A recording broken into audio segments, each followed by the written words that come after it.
Ketika Tuhan menciptakan kita, Dia bukan hanya mengucapkan abrakadabra terus kita langsung ada gitu. Tuhan merancangkan hidup kita sedetail mungkin dari sebelum kita lahir di dunia ini.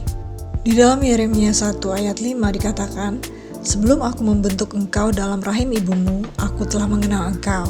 Seharusnya kita bersyukur karena Tuhan kita ada di dunia ini, dan yang Dia lakukan pada kita adalah keajaiban yang tiada duanya.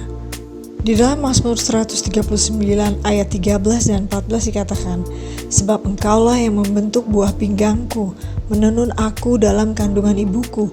Aku bersyukur kepadamu oleh karena kejadianku dahsyat dan ajaib. Ajaib apa yang kau buat, dan jiwaku benar-benar menyadarinya." Kalau bahasa kerennya, kamu adalah fearfully and wonderfully made. Gak berhenti sampai di situ. Tuhan memberikan jaminan dan janji supaya kita bisa hidup secara baik di dunia ini. Mulai dari asuransi kesehatan, keselamatan, Tuhan kasih perlengkapan yang cukup untuk kita bisa menjalani hidup ini selama di dunia.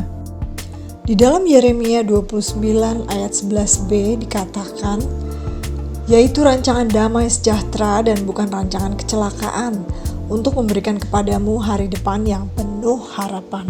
Sebagian dari janji-janji Tuhan dan jaminan yang Dia berikan kepada kita, baca di Mazmur 121 ayat 1-8. Dan Tuhan tidak melakukan semuanya setengah jalan, tapi Dia melakukan sepenuhnya dengan indah dan luar biasa. Di dalam Efesus 2 ayat 10 dikatakan, "Karena kita ini buatan Allah, diciptakan dalam Kristus Yesus untuk melakukan pekerjaan baik yang dipersiapkan Allah sebelumnya.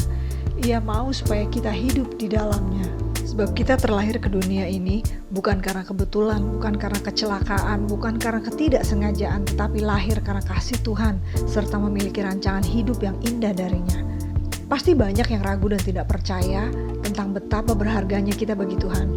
Karena banyaknya masalah yang membuat kamu stres seolah gak akan pernah berhenti. Ada yang broken home, kekecewaan, kemarahan, dan begitu banyak hal lainnya yang menjurus pada hal-hal negatif yang membuat hidupmu menjadi kelam.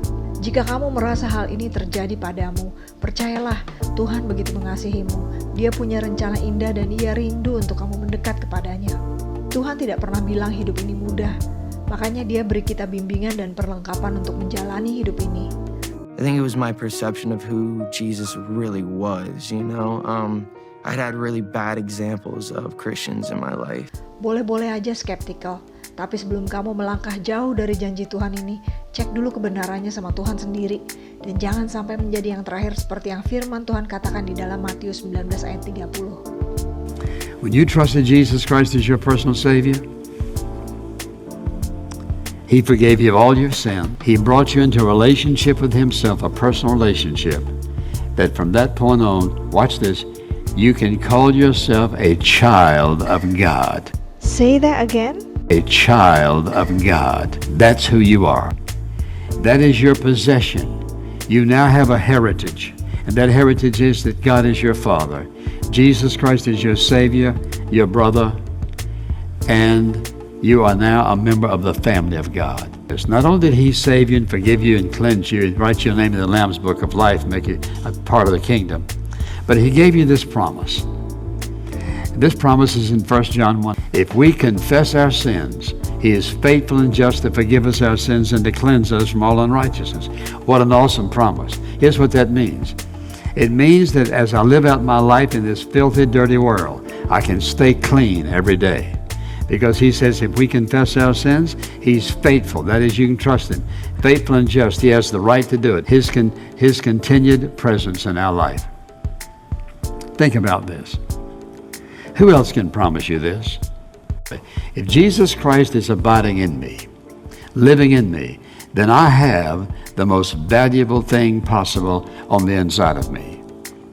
I possess Jesus as my intimate friend who lives on the inside of me and who promised that no matter what goes on in my life, He will never leave me.